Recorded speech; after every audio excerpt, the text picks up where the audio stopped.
महाराष्ट्रातील विविध पुरोगामी संघटनांच्या मार्फत जे संविधान बचाव महाराष्ट्र बचाव अभियान सुरू आहे, हे अभियान या भागात विशेषतः अंधश्रद्धा निर्मूलन समितीचे संस्थापक श्याम मानव हे चालवत आहेत.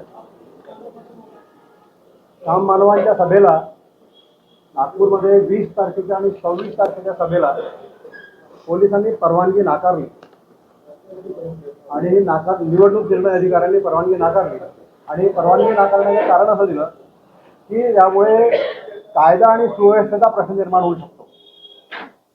माझ्या असा ऐकिवात आहे की आपल्या देशामध्ये लोकशाही आहे.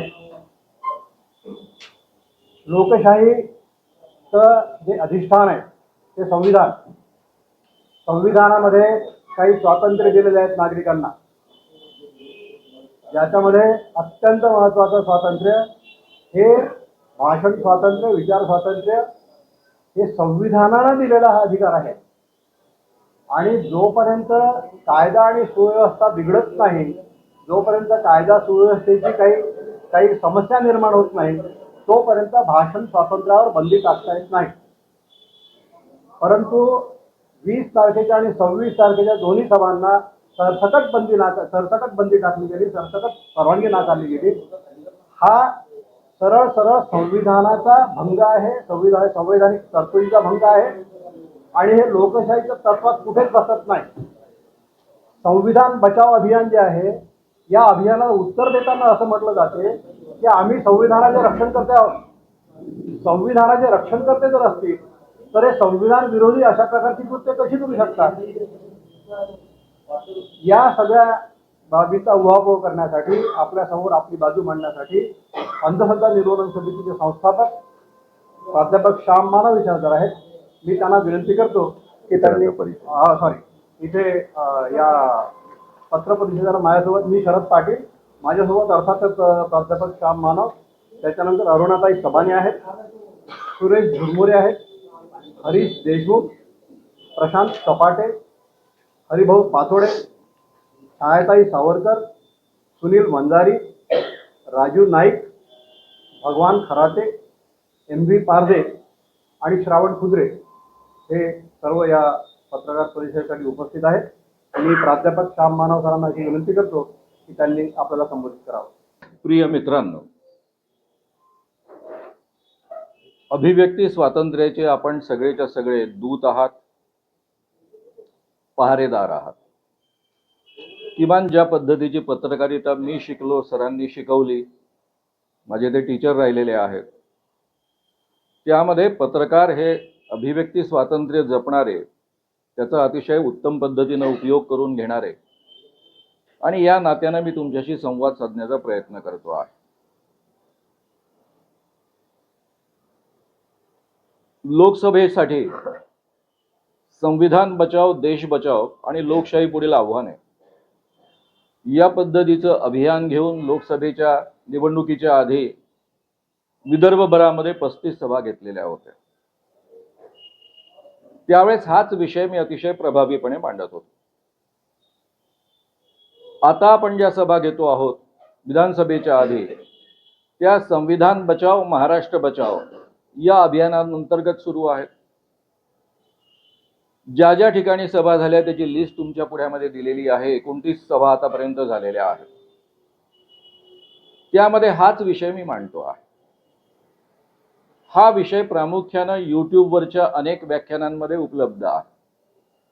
म्हणजे हे जे काही 60च्या वर व्याख्यानं झाली त्यापैकी किमान 25 ते 30 व्याख्यानं यूट्यूबवर ऑलरेडी उपलब्ध आहेत. त्यामुळे मी एक्झॅक्टली काय बोलतो, कशी मांडणी करतो हे सगळ्यांपर्यंत उपलब्ध आहे. असं असताना इथे नरेंद्रनगर या परिसरामध्ये दिनांक 20 ऑक्टोबरला सभा आयोजित केलेली होती. पोलिसांनी परवानगी नाकारली म्हणून ती रद्द करण्यात आली. त्यावेळेस पोलिसांनी कारण असं दिलं की ही खुल्या मैदानामध्ये सभा आहे आणि खुल्या मैदानामध्ये या पद्धतीनं सभा घेणं लॉ अँड ऑर्डरचे मुद्दे उपस्थित होऊ शकतात आणि म्हणून आम्ही ही परवानगी नाकारतो आहोत. तर जे या कार्यक्रमाचे आयोजक होते त्यांनी तो मुद्दा मान्य केला. मी असतो तर मान्य नसता केला. त्यांनी तो मुद्दा मान्य केला आणि आयोजकांनी मान्य केलेला असल्यामुळे मला काही बोलण्याचा अधिकार नव्हता त्यामध्ये. त्यांनी स्वतः 26 तारखेला मराठा सेवा संघाचं ज्या ठिकाणी कार्यालय आहे त्या लॉन मध्ये कार्यक्रम आयोजित केलेला होता. संविधान बचाव महाराष्ट्र बचाव त्यामध्ये मी बोलणार होतो. पोलिसांनी त्याची परवानगी अधिकृतपणे नाकारली. खरं म्हणजे हे लॉन बंदिस्त आहे, खुलं नाही. त्याला नीटसर प्रवेशद्वार आहे. त्यामुळे या लॉनमध्ये कोणी आतमध्ये यायचं कोणी आतमध्ये येऊ द्यायचं नाही हे ठरवण्याचा अधिकार पोलिसांनाही असू शकतो, आयोजकांनाही असू शकतो. आणि तरी यांनी ही परवानगी नाकारली. परवानगी नाकारण्याचं जे कारण दिलं तुम्हाला ते पत्र राणा प्रताप पोलीस स्टेशनचं दिलेलं आहे. त्यामधले फक्त काही वाक्य मी वाचून दाखवतो. उक्त कार्यक्रमामुळे महाराष्ट्र राज्य विधानसभा निवडणूक 2024 कार्यक्रमादरम्यान कायदा व सुव्यवस्था बाधित होण्याची शक्यता नाकारता येत नाही. या कारणावरून आपले वरील कार्यक्रमाची परवानगी नाकारलेली आहे. त्या खालचं वाक्य आहे म्हणजे कायदा सुव्यवस्था निर्माण होऊ शकते, त्याचे प्रश्न निर्माण होऊ शकतात म्हणून परवानगी नाकारली. त्याच्या खाली धमकी आहे, तरी सदर कार्यक्रम आपण अनधिकृतपणे आयोजित केल्यास आपणास सर्वस्वी जबाबदार धरून प्रचलित कायद्यानुसार आपले विरुद्ध व इतर संबंधिताविरुद्ध योग्य ती कायदेशीर कारवाई करण्यात येईल याची नोंद घ्यावी. सदर पत्राचा उपयोग भविष्यात आपणाविरुद्ध पुरावा म्हणून करण्यात येईल याची नोंद घ्यावी. वरिष्ठ पोलीस निरीक्षक यांचं हे पत्र आहे. त्याआधी निवडणूक आयुक्तांनी निवडणूक निर्णय अधिकारी यांनी पत्र दिलेलं आहे. त्यामध्ये त्यांनी कारण देताना दिलेलं आहे, कायदा सुव्यवस्था बाधित होण्याची शक्यता नाकारता येत नाही, त्यामुळे अनुमती देता येणे शक्य नाही. तसेच या विषयांवरील कार्यक्रमास सध्या स्थगित करून निवडणूक आचारसंहिता कालावधीनंतर उक्त कार्यक्रमाचे आयोजन करण्यास विनंती आहे. म्हणजे आता सध्या निवडणुकांची आचारसंहिता सुरू आहे. त्यामुळे तुम्ही संविधान बचाव महाराष्ट्र बचाव या विषयावर आता बोलू नका. हे सगळं संपल्यानंतर निवडणुका झाल्यानंतर या विषयावर तुम्ही बोला असा त्याचा अर्थ होतो. 20 तारखेची परवानगी नाकारली, ही परवानगी नाकारली. त्यानंतर नरखेडला काल व्याख्यान झालं. त्या व्याख्यानाला सुद्धा सुरुवातीला त्यांनी परवानगी नाकारली होती. आयोजकांपैकी महत्त्वाचे अधिकारी पोलीस स्टेशनमध्ये 2 तास जाऊन बसल्यानंतर त्यांनी परवा कालचं जे व्याख्यान आहे 25 तारखेचं त्याला गांधी चौका नरखेड येथे सायंकाळी 6 ते 10 पर्यंतची परवानगी दिलेली होती. त्यानुसार संध्याकाळी 6 ते 10 हा कार्यक्रम गांधी चौकामध्ये होणार होता. काल दुपारी 12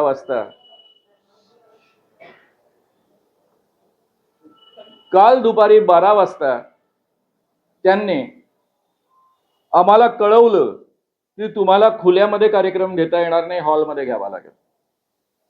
12 वाजता कळवल्यानंतर धावपळ करून तिथल्या संयोजकांनी एका हॉलमध्ये कार्यक्रम गेला, तो व्यवस्थित पार पडला. ही कालची नरखेडची गोष्ट आहे. त्या पोलीस स्टेशननी पत्र देताना जे काही मुद्दे सांगितले त्यामध्ये 2 मुद्द्यांकडे माझं तुमचं लक्ष वेधून घ्यायचं आहे. कारण ही नरखेडची सभा ही नागपूर जिल्ह्यामधलीच आहे. तुम्हाला जे 2 पानी पत्र दिलेलं आहे त्यामध्ये काटोलच्या पोलिसांचं, त्यामध्ये त्यांनी म्हटलंय दिनांक 16/10/2024 रोजी प्राध्यापक श्याम मानव संस्थापक राष्ट्रीय संघटन निर्मूलन समिती यांचा नागपूर येथे हॉलमध्ये जनजागृती प्रबोधन कार्यक्रम सुरू असताना कायदा व सुव्यवस्थेचा प्रश्न निर्माण होऊन सदर प्रकरणी नागपूर शहर येथे गुन्हा दाखल आहे. हे वाचल्यावर मला असं वाटलं की माझ्यावरच गुन्हा दाखल झालेला आहे, मी काहीतरी कायद्याचा भंग केलेला आहे.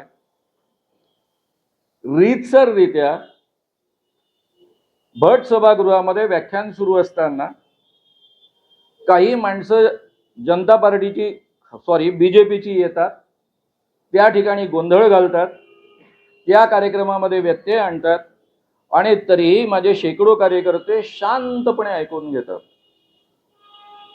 एवढंच नव्हे तर ते स्टेजवरचं जे बॅनर आहे ते फाडतात, आमचा QR कोड घेऊन पळून जातात आणि तरीही आमचे कार्यकर्ते शांतपणे त्या सगळ्या प्रसंगांना सामोरे जातात. कोणी हात उचलत नाही, हिंसेचा मार्ग वापरत नाही. हा आमचा रेकॉर्ड गेले 43 वर्ष राहिलेला आहे.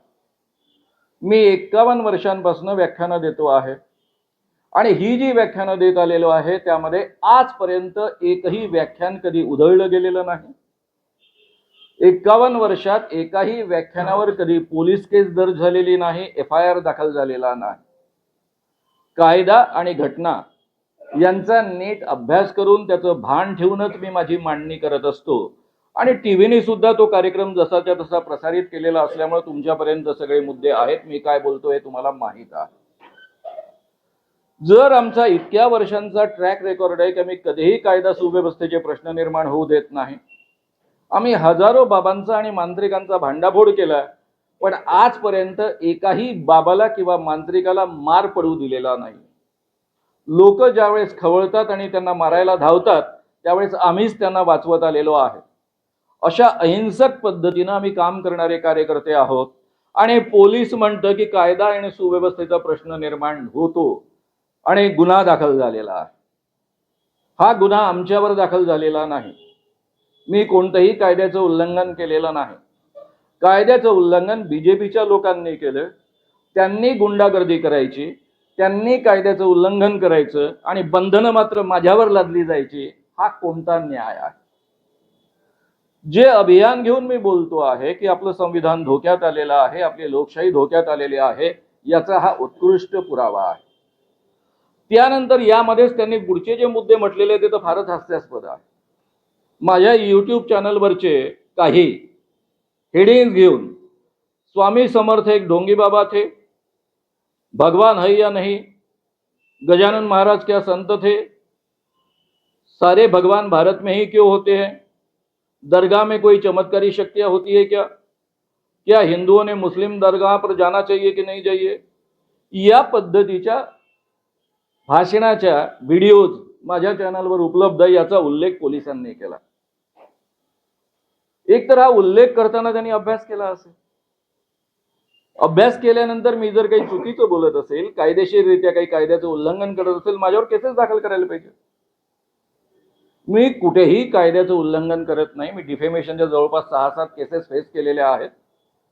कायद्याच्या मर्यादेत राहून कसं बोलायचं याचं उत्कृष्ट ज्ञान मला आहे. उलट हे जर व्याख्यानं त्यांनी ऐकली असती तर या ठिकाणी ती नोंदवण्याची हिंमत पण केली नसती.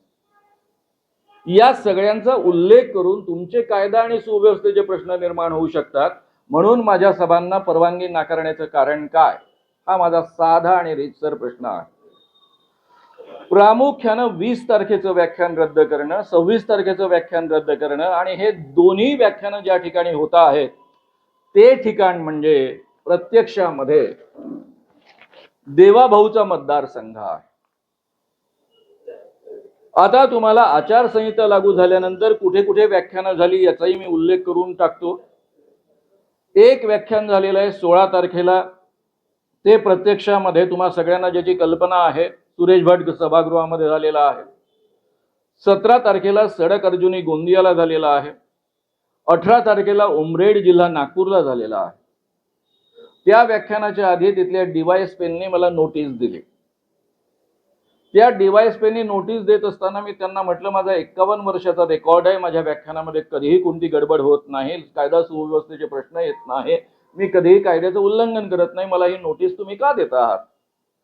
त्यावर त्या असं मला म्हणाल्या की आम्ही सगळ्यांनाच आचारसंहितेमध्ये नोटीस देतो. म्हटलं ही नोटीस उद्या देवेंद्र फडणवीस यांचं व्याख्यान जर उमरेड परिसरामध्ये झालं तर तुम्ही देणार का. त्यावर त्या म्हणाल्या की मी देईन, कायद्यानुसार त्यांनाही नोटीस देईन. जाहीर भाषणामध्ये या गोष्टीचा मी उल्लेख केला होता आणि कौतुक केलं होतं. कायदा जर सगळ्यांकरता समान वापरला जात असेल तर त्याची माझी बिलकुल हरकत असण्याचं कारण नाही, मला नोटीस द्यायला पण काही कारण नाही. ठीक आहे, तुम्हाला एक कायदा आणि सुव्यवस्थेची काळजी म्हणून, पूर्वतयारी म्हणून तुम्हाला नोटीस द्यावीशी वाटते द्या, पण ती मला तुम्ही देणार आणि बाकीच्यांना देणार नाही हे मात्र चालणार नाही. त्यानंतर 19 तारखेला कोंढाळीला व्याख्यान झालं, 22 तारखेला पांढरकवड्याला व्याख्यान झालं. ही सगळीच्या सगळी व्याख्यानं हॉलमध्ये झाली. 23 तारखेला घाटंजीला ओपन चौकामध्ये व्याख्यान झालं. 25 तारखेला नरखेडमध्ये काल पुन्हा बंदिस्त हॉलमध्ये झालं. जे नियम गोंदियात लागू होत नाहीत, जे नियम यवतमाळ जिल्ह्यात लागू होत नाहीत, ते नियम नेमके नागपूरमध्ये कसे लागू होतात, हा माझा साधा आणि डायरेक्ट प्रश्न आहे. त्याचं कारण असं आहे की प्रत्यक्षामध्ये नागपूरमधले जे निवडणूक अधिकारी आहे आणि चीफ कलेक्टर असतात, हे कोणाच्या दबावाखाली वागतात, कोणत्या अधिकाराखाली परवानगी नाकारत आहेत. मी त्यांना एवढंच सांगू इच्छितो की तुम्ही देवेंद्र फडणवीस यांच्याकडनं पगार घेत नाहीत, बीजेपी कडनं पगार घेत नाहीत. हा पगार तुमचा भारतीय जनता देते. कलेक्टर पासून निवडणूक अधिकाऱ्यांपासून पोलीस अधिकाऱ्यांपर्यंत जे अधिकार तुम्हाला प्राप्त झालेले आहेत ते भारतीय राज्य घटनेमुळे प्राप्त झालेले आहेत. ते बीजेपीनं तुम्हाला दिलेले अधिकार नाहीत, देवेंद्र फडणवीसांनी दिलेले अधिकार नाहीत. आणि उद्या जर सरकार बदललं तर तुम्ही काय करणार आहात? आणि सरकार तर बदलणार आहे, जनतेनं ते ऑलरेडी ठरवलेलं आहे. आणि तुमच्या ह्या कृतीमुळे तुम्ही आणखी खोलामध्ये जाता आहात. हे जे बदललेलं सरकार असेल ते जर तुमच्या कृत्याचा उद्या हिशेब घ्यायला लागलं तर तेही भान डोक्यामध्ये असू द्या. तुम्ही जनतेचे सेवक आहात, देवेंद्र फडणवीस किंवा बीजेपी भारतीय जनता पार्टीचे सेवक नाही. हा मुद्दा त्यांना मला सांगायचाच आहे. खरं म्हणजे ज्यावेळेस भट सभागृहामध्ये हे प्रकरण घडलं त्यानंतर अभिव्यक्ती नावाचं एक चॅनल आहे यूट्यूबवर, त्यांनी एक व्हिडिओ केला. त्यामध्ये देवेंद्र भाऊंचा एक व्हिडिओ ऐकवलेला आहे. तुमच्या जर तो लक्षात आला नसेल एरवी तर त्याबद्दल तो ऐकावा अशी माझी तुम्हाला विनंती आहे. देवेंद्र फडणवीस असं म्हणतात, माझ्या आदेशाची आणि परवानगीची वाट पाहू नका, विचारू नका, सरळ ऍक्शन घ्या, प्रसंगी ठोकून काढा. हे गृहमंत्री देवेंद्र फडणवीस जर आपल्या महाराष्ट्रामध्ये बोलत असतील तर हे गुंडांचं सरकार आहे की माणसांचं सरकार आहे?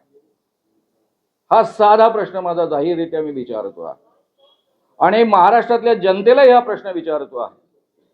ज्या महाराष्ट्रामध्ये संत ज्ञानेश्वर संत नामदेवांपासून एक संत परंपरा चालत आलेली आहे, तुकाराम आणि गाडगे महाराज तुकडोजी महाराजांपर्यंत, शाहू फुले आंबेडकर प्रबोधनकार ठाकरे यांची परंपरा या महाराष्ट्रामध्ये राहिलेली आहे, त्या पुरोगामी महाराष्ट्रामध्ये लोकशाही पायदळीत उडवणारी अशी गुंडगिरी आपण चालू देणार आहोत काय?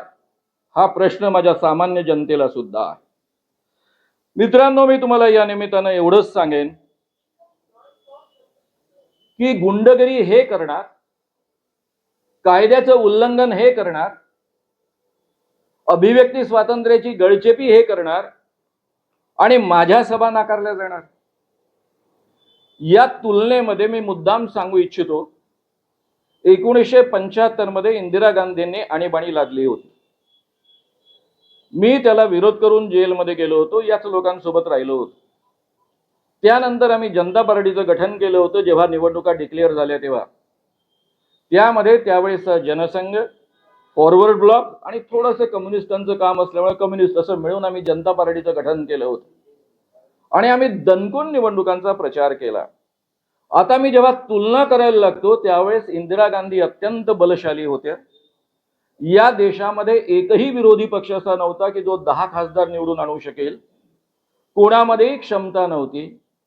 आम्ही कॉलेजमध्ये शिकणारी पोरं, आमच्यामध्ये एखादा प्राध्यापक नमा जोशी सारखा, आम्ही चौकात सभा द्यायचो, मोठ्याल्या सभा आयोजित करायचो. कधीही पोलिसांनी अटकाव केला नाही. कधीही युवक काँग्रेसच्या किंवा NSUIच्या लोकांनी आमच्यामध्ये हुडदंड काढण्याचा प्रयत्न केला नाही. दणकून आम्ही इंदिरा गांधींवर टीका करायचो, इंदिरा गांधींचे सगळे वाभाडे काढायचो. त्याही काळामध्ये मी 100 पेक्षा अधिक सभा घेतलेल्या आहेत. पण एकाही सभेमध्ये काँग्रेसच्या लोकांनी कधी अडवण्याचा प्रयत्न केला नाही, पोलिसांनी परवानगी नाकारण्याचा प्रयत्न केला नाही, कोणी अडचणी निर्माण केल्या नाही. मी ती तुलना आता करतो.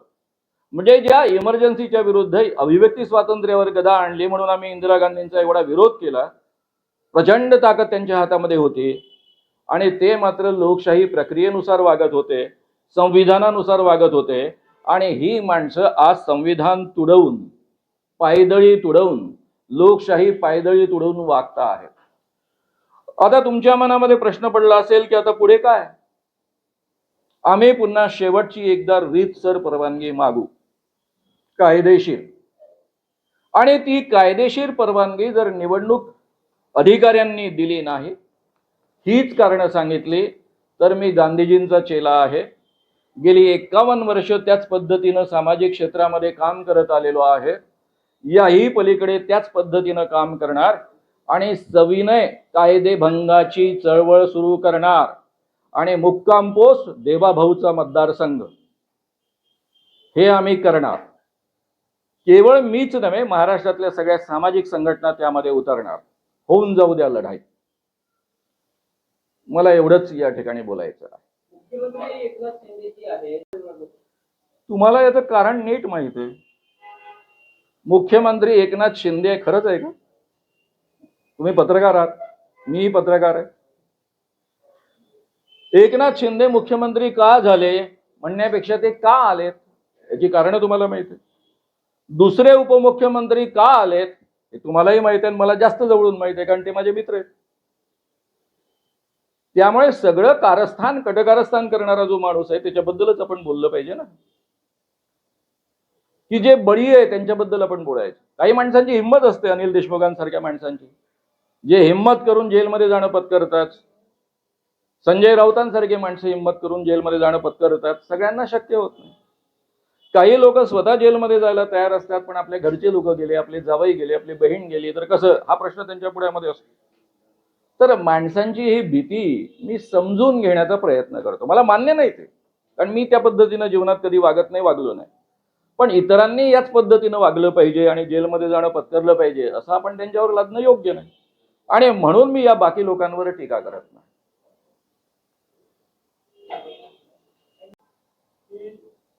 जो आपकी यात्रा आप निकाल रहे हैं, मानव संविधान बचाओ, महाराष्ट्र बचाओ, तो ये सभी कह रहे हैं कि संविधान खतरे में है, संविधान खतरे में है।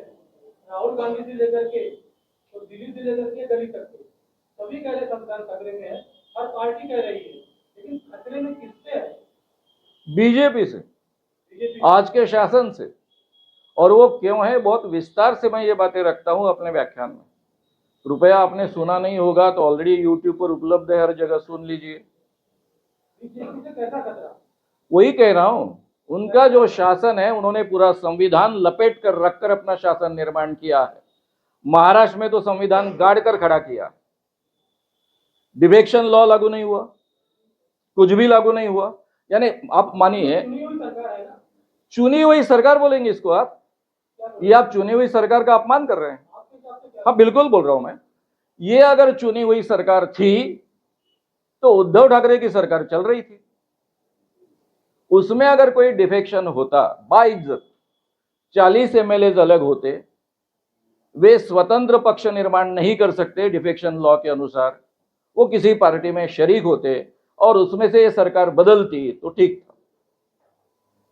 जो हमारा डिफेक्शन लॉ है उसके अनुसार कुछ भी घटित नहीं हुआ है। एट ए टाइम 40 एमएलए नहीं गए हैं, पहले कुछ एमएलए गए हैं, उसके बाद में कुछ गए हैं, उसके बाद में कुछ गए हैं, और कुछ दिनों बाद 40 तक का आंकड़ा पहुंचा है। इस ढंग से डिफेक्शन लॉ लागू होता है। लेकिन हमारे महाराष्ट्र में डिफेक्शन लॉ लागू नहीं किया गया। हालांकि हमारे हाईकोर्ट ने मुदत बढ़ाकर दी थी उपाध्यक्ष को एक्शन लेने के लिए। अगर उपाध्यक्ष एक्शन नहीं ले सकते हैं तो उसके पहले सरकार कैसे गठित हो सकती है? कोर्ट ने कहा है ना कि आपको एक्शन नहीं लेना है, तो उसके पहले सरकार कैसे गठित हो सकती है? राज्यपाल बुलाते हैं, शिंदे जी को सीधा सीधा मुख्यमंत्री बनाते हैं, शपथ दिलाते हैं, और सुप्रीम कोर्ट का निर्णय आता है कि ये सब कृति जो है वो असंवैधानिक है, इलीगल है। इसके बावजूद सरकार 2.5 साल तक चलती है। तो संविधान खतरे में आ गया। खतरे में? संविधान को गाड़कर ये सरकार निर्माण हुई ना, खतरे में कैसा? केवल खतरे में नहीं है। मैं आपको दूसरा सवाल पूछ रहा हूं। हम लोगों को चुन कर देते हैं, जिन लोगों पर हमने चुन कर दिया है उन लोगों को कुछ लोग खरीद लेते, 2-3 हजार करोड़ रुपए जिनके पास है, वो पूरे महाराष्ट्र का शासन अपने कब्जे में लेते हैं। और जो ये देश का सबसे अमीर राज्य है, मुंबई आर्थिक राजधानी है, उसको कब्जे में लेते हैं। 2-3 हजार रुपए इन्वेस्ट करो, कुछ एमएलए को खरीद लो, अपनी नई सरकार बना लो और फिर कुछ भी करो। महाराष्ट्र का 8 लाख का कर्जा बना लो। परंपरा भी देखिए, परंपरा पूरे देश में चल रही है। हम महाराष्ट्र में देखिए, मी 2-3 हजार कोटी हा उल्लेख केलेला, त्याचा काही पुरावा बिरावा काही नाही आहे। मुळामध्ये मुद्दा लक्षात घ्या, माझ्या स्वतःच्याच मित्रांनी सांगितलं की जे 40 आमदार गेले सुरुवातीला, त्यांना 2 चॉईस दिलेले होते आणि मी ते वारंवार बोललेलो आहे आणि तुम्ही ते प्रदर्शित पण केलेलं आहे। 2 चॉईस दिले होते, खोके घ्या, मंत्रीपद, नाही तर जेलमध्ये जा। त्यामध्ये खोक्यांचे आकडे वेगवेगळे, त्यांनीच मला सांगितलं, काही लोकांना 20, काही लोकांना 40, काही लोकांना कदाचित 60। त्यामुळे तो आकडा एक नाही। तर मी याबद्दल बोलतोय, बाकी नाही बोलत। नाही नाही नाही, कोणी सांगितले ते मी जाहीर करणार नाही, पण मी वारंवार बोललेलो आहे। माझे एक जुने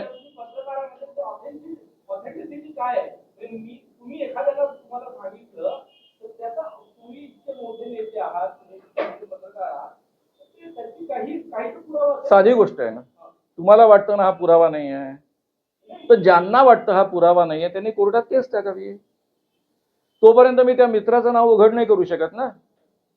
मला मिळालेली माहिती, त्याचा सोर्स उघडणं करणं माझ्या हातात आहे की नाही, तुमच्याच नियमाप्रमाणे। मला जर या गोष्टीची, साधी गोष्ट आहे, मला जर या गोष्टीची खात्री नसती तर मी बोललो नसतो। आहे ना, ज्या मित्राने मला सांगितलं त्या मित्राची क्रेडिबिलिटी मला माहित आहे। त्याने ज्या सर मी पॅरामीटर तुम्हाला ऑलरेडी सांगितले, ते तुम्हाला मान्य नसतील तर सिंपल मार्ग आहे कोर्टामध्ये जाण्याचा। सांगितले ना, जो एक त्या सर तुम्ही प्रश्न विचारला, मी उत्तर देतो, प्लीज ऐकून घ्या। साधी गोष्ट आहे, मी हे आज बोलत नाहीये, गेले 2 वर्षापासून बोलतो आहे, जाहीररित्या बोलतो आहे। तुम्हीच लोकांनी ते प्रदर्शित पण केलेलं आहे। माझ्या स्वतःच्या जवळच्या मित्रांनी, जो त्यामध्ये होता, त्यांनी सांगितलं हे असं असं झालेलं आहे। शहाजी बापू जे म्हणाले होते, काय ते झाडी काय ते, त्यांनी स्वतःच सांगितलं 50 कोटी। त्यांचं वक्तव्य ते युट्यूबवर अजूनही उपलब्ध आहे, तुम्ही ऐकू शकता। हे मी जाहीररित्या सांगतोय। मी वाट पाहतोय कोणीतरी कोर्ट केस टाकावी, म्हणजे त्या मित्राला आणेन मी तिथे। साधी गोष्ट आहे। हा,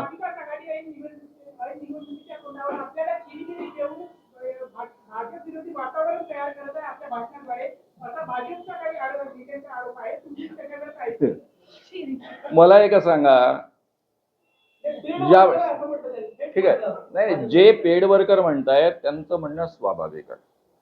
जे बिचारे आयुष्यभर स्वतः पेड वर्कर राहिलेले आहेत, जे लोकांना विकत गेलेले आणि स्वतः विकत गेलेले आहेत, ते असंच बोलणार, कारण त्यांना खात्री कशी पटणार काही माणसं प्रामाणिकपणे जीवनात काम करू शकतात। अरे मी ज्या काळात विद्यार्थी होतो, कॉलेजमध्ये शिकत होतो,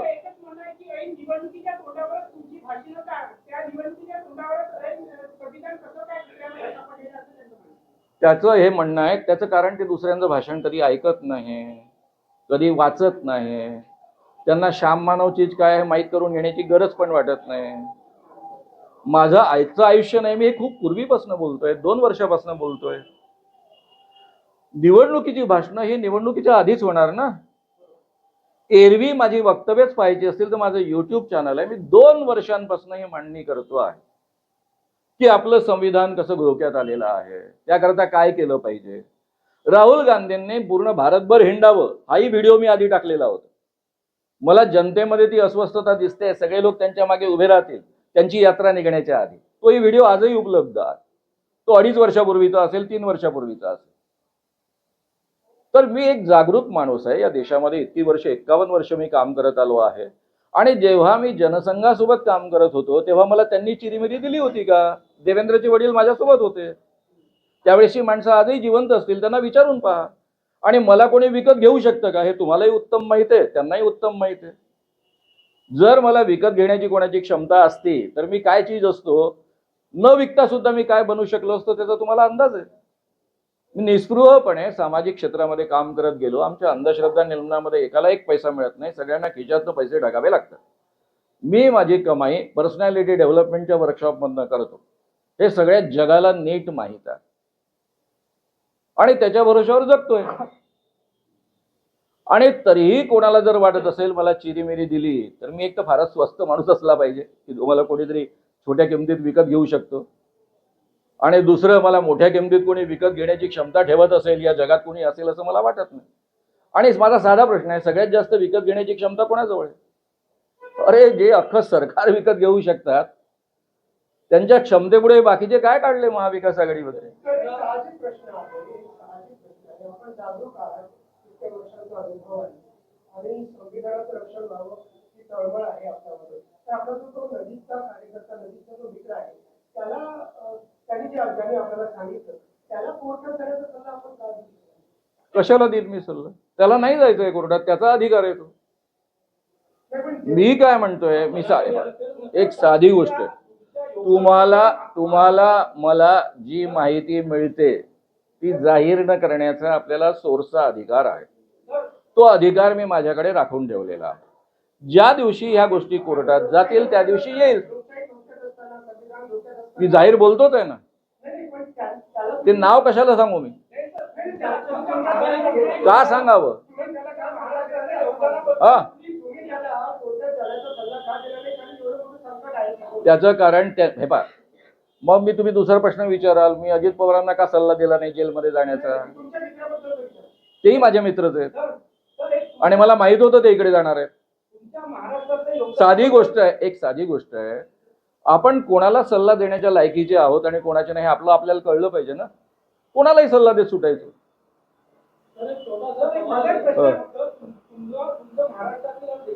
देशातील योगदान कोणीच मागू शकत नाही गेल्या 50 वर्षातलं. आता गेल्या काही दिवसात एक प्रथा सुरू आहे, मित्रांचं नाव घेऊन पुढ्या सोडले आणि तो समाज माध्यमांवर घराघरात पुढ्या आणि फेक नॅरेटिव्ह जातं. म्हणून तुम्हाला विचारतो की याचा काय आधार आहे का? तुमचा याच्यावर ऑलरेडी सांगितलं मी. पुन्हा तोच प्रश्न विचारून काही नवं तुम्ही माझ्याकडनं काढू शकणार नाही.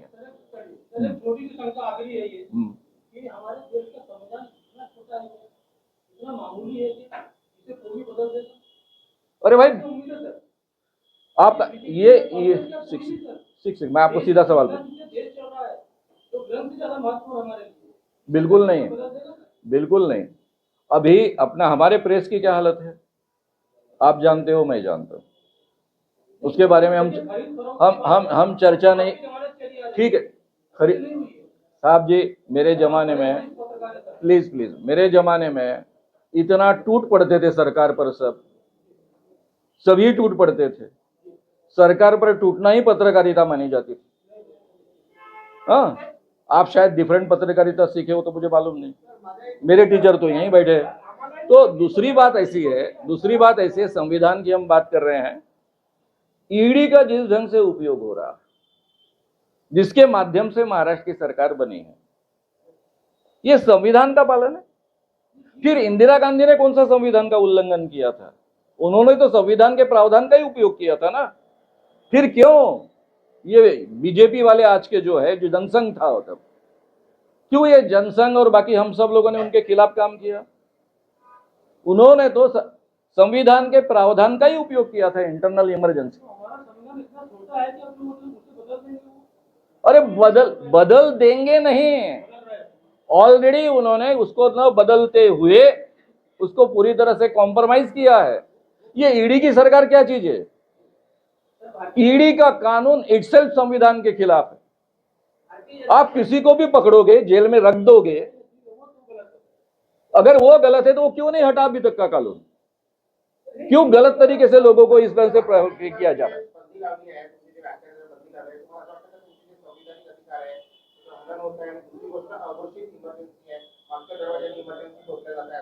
बिलकुल, तुम्ही माझ्या तोंडातले शब्द उचलले त्याबद्दल धन्यवाद. प्रत्यक्षामध्ये ज्या पद्धतीनं आज माझ्या भाषणावर बंदी घातली जाते, माझ्या भाषणातनं कधीही लॉ अँड ऑर्डरचे मुद्दे उपस्थित होत नाही. मी कोणाबद्दलही विद्वेषानं बोलत नाही, कोणाला पेटवत नाही. माझी सगळी भाषणं उपलब्ध आहे. मला जी मांडणी करायची असते ती सुद्धा मी अतिशय बॅलन्स करत जातो. मला लोकांचं प्रबोधन करायचं आहे, लोकांमध्ये परिवर्तन घडवायचं आहे. या देशामध्ये माणसांना माणूस म्हणून जगण्याचा अधिकार मिळावा याकरता इतकी वर्ष मी काम करतो आहे. ते मला कायम ठेवायचं आहे. असं असताना जर माझ्या भाषणांवर बंदी घातली जात असेल तर हे संविधानाचं उल्लंघनच आहे. अभिव्यक्ती स्वातंत्र्य दिलेलं जे आम्हाला 2000 वर्षानंतर प्राप्त झालं पहिल्यांदा या देशाच्या राज्यघटनेमुळे आणि स्वातंत्र्यामुळे, जे पूर्वी नव्हतं ते प्राप्त झालं, तेही आज तुम्ही हिरावून घेत आहात. एक बाब. आणि दुसऱ्या बाजूनं तुम्ही ज्या पद्धतीनं या सगळ्या यंत्रणा राबवत आहात, या स्वतंत्र यंत्रणा आहेत. पोलीस खात्यासोबतचे माझे संबंध गेल्या 51 वर्षाचे 43 वर्ष तर निखळ संबंध आहे. अंधश्रद्धेचा सगळ्यात जास्त संबंध पोलीस खात्याशी येतो. सातत्यानं मी पोलिसांचं ट्रेनिंग करत आलेलो आहे. कोणतंही सरकार असलं तरी पोलीस तटस्थपणे वागायचं आजपर्यंत या पद्धतीनं कधी पोलीस वागत नसे. आता पोलीस बायास होऊन वागतं कारण त्यांच्या मनामध्ये भीती आहे. खाजगीमध्ये बोलताना ते बोलतात, सर आम्ही जर आदेश ऐकले नाहीत आम्हाला कुठे नेऊन टाकतील याचा भरोसा नाही. पूर्वीच्या काळी अनेकदा पोलीस आपल्या मंत्र्यांचे आदेश ऐकत नसत, कायद्यानुसार वागत असत. ते मंत्री कधी सूडबुद्धीनं वागत नसत त्यांच्यासोबत. आता त्या पद्धतीचं वातावरण संपूर्ण महाराष्ट्रात. मी साधा प्रश्न विचारतो, माझ्या भाषणामधला एक मुद्दा सांगा ज्याच्याकरता तुम्हाला असं वाटतं की खऱ्या अर्थानं काहीतरी लॉ अँड ऑर्डरचे मुद्दे निर्माण होऊ शकतात. एवढंच कारण आहे, त्यांना देवेंद्र भाऊचं प्रोटेक्शन करायचं आहे. त्यांना कुठेतरी वाटतं की माझ्या सभांमुळं लोकांच्या मनावर परिणाम होतो आणि देवेंद्र भाऊंची जागा धोक्यामध्ये येते. संविधानाची हत्या ही काँग्रेसने केली असं भारतीय जनता पार्टीचे मंत्री बोलतात. ते काही बोलतील ना हो, त्या बोलणाऱ्यांमध्ये मी आहे ना. काँग्रेसने संविधानाची हत्या इमर्जन्सी आणून केली असं आम्हीच बोलतो ना, आजही बोलतो ना. मी कुठे नाकारतो ते, पण त्यांच्यापेक्षा हे 10 पट वाईट आहेत ना. त्यांनी कमीत कमी इंदिरा गांधीने जे ऑलरेडी क्लॉज आहे त्याचा उपयोग तरी केला होता. म्हणजे आम्ही असं म्हणू शकत नव्हतो की संविधानाचं उल्लंघन केलं. संविधानाचं जे स्पिरिट आहे त्याला इंदिरा गांधींनी मारलं असं आपल्याला म्हणता येतं. यांनी तर संविधान बिलकुल बाजूलाच ठेवलेलं आहे. ज्या पद्धतीनं जेलमध्ये माणसांना भरतात, ज्या पद्धतीनं सभांना परवानगी नाकारतात, ज्या पद्धतीनं यांचे कार्यकर्ते येऊन हुरदंग वाजवतात, आपले विचार मांडणाऱ्या लोकांना वेगळ्या पद्धतीनं वागवतात, ते सगळंच्या सगळं जे निर्माण होत आहे आपल्या देशामध्ये आणि त्यांना छान प्रोटेक्शन मिळतं. मी जेलमध्ये जायला नेहमीच तयार आहे. हा काय मुद्दा झाला का? मला तर एवढं न कळणं इतकं मी दूधखोळ आहे का? साधी गोष्ट आहे ना.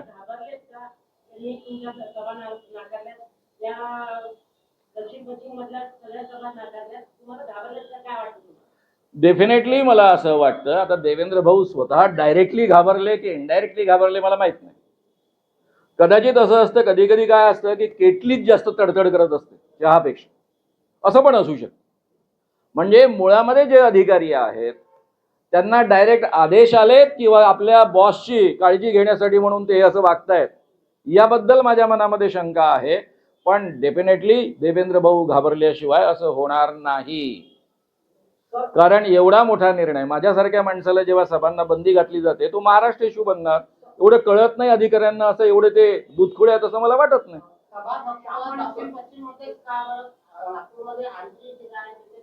आता मी इकडे घेतलीच ना सभा, मी काही मुद्दाम नव्हत्या घेतल्या हो. या 2 सभा ऑलरेडी इथे होणार होत्या. खरं म्हणजे इतकी साधी गोष्ट होती. नरेंद्रनगर मधली एक सभा झाली असती, दुसरी मराठा सेवा संघातली सभा झाली असती, बाकीच्या सभा माझ्या नांदेड पासून सगळीकडे होत्या.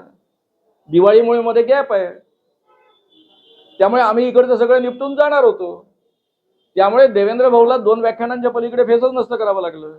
आणि समजा मी चुकीचं बोलतो आहे किंवा काही अडचणीचं बोलतायत, देवेंद्र भाऊ उत्तम वक्ता आहेत, खोडून काढावं त्यांनी सगळं.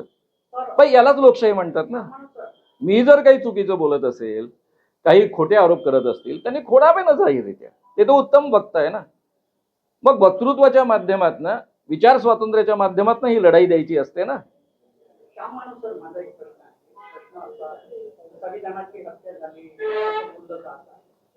मग हे जे विधानसभा लोकसभेची निवडणुका होत आहे ही संविधानाच्या मार्गातून नाही होत आहे का?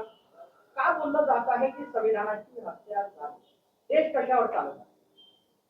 मी तुम्हाला पहिला प्रश्न जो विचारला होता तो प्रतिप्रश्न करतो.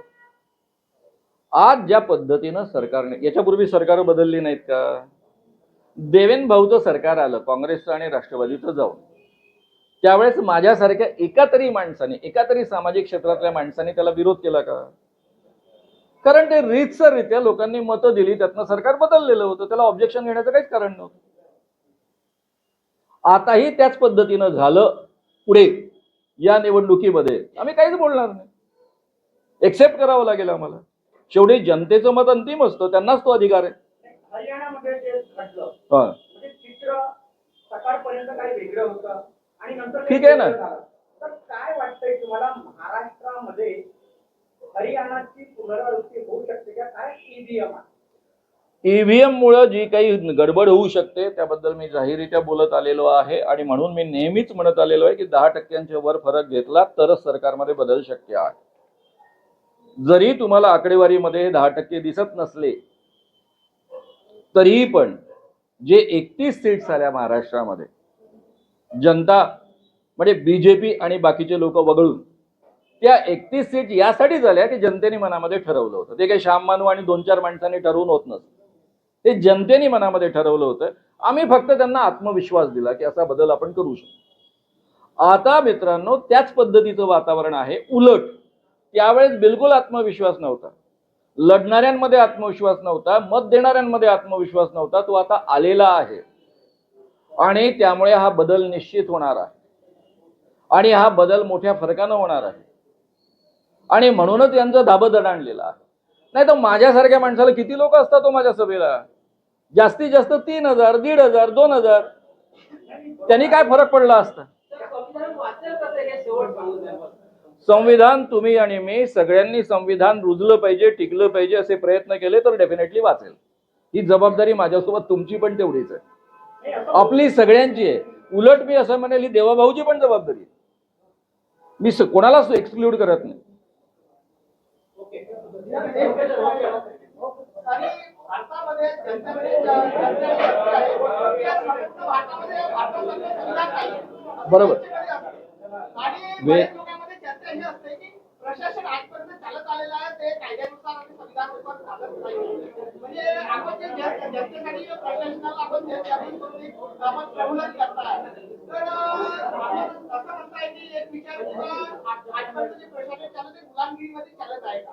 की गुलामगिरीमध्ये कार्य करत आहे? नाही नाही, पहिला प्रश्न असा की आपलं संविधान जे आहे ज्यामध्ये 4 मूल्यांच्या आधारावर ते उभं आहे, इक्वॅलिटी, फ्रॅटर्निटी, लिबर्टी आणि जस्टिस, या पद्धतीचं संविधान, एवढं संपूर्ण संविधान जगामध्ये कोणत्याच देशामध्ये नाही. त्यामुळे ते अद्वितीय आहे. मानवजातीच्या इतिहासामध्ये माणसाला सगळ्यात मोठे अधिकार देणारा आहे. नंबर 1. आज जे सरकार चालू आहे ते संविधानानुसार आणि कायद्यानुसार नाही, ही वस्तुस्थिती आहे. म्हणजे कायद्याने निवडून आलेलं सरकार सुद्धा चुकीच्या पद्धतीनं वागतं आहे, कायद्यांचा गैरवापर करत आहे किंवा कायद्यांचा सोयीचा वापर करत आहे. स्वतःच्या लोकांकरता वापर करायचा नाही. आपल्या लोकांनी किती भ्रष्टाचार केला तरी त्यांच्याकरता कायदे वापरायचे नाही. जे लोक आपल्या सोबत येतील त्यांच्याकरता कायदे वापरायचे नाही. जे आपल्या सोबत येणार नाही त्यांना धाक दाखवून आतमध्ये आणायचं, नाही तर जेलमध्ये पाठवायचं. ही जी पद्धती आहे ती संविधान मोडीत काढणारी पद्धती आहे, लोकशाही मोडीत काढणारी पद्धती आहे. ही वस्तुस्थिती आहे. आपले सगळ्यांचे खूप खूप धन्यवाद. तुम्हा सगळ्यांचं सहकार्य आता वारंवार लागणार आहे. ते असंच असेल असं मी गृहीत धरतो आहे.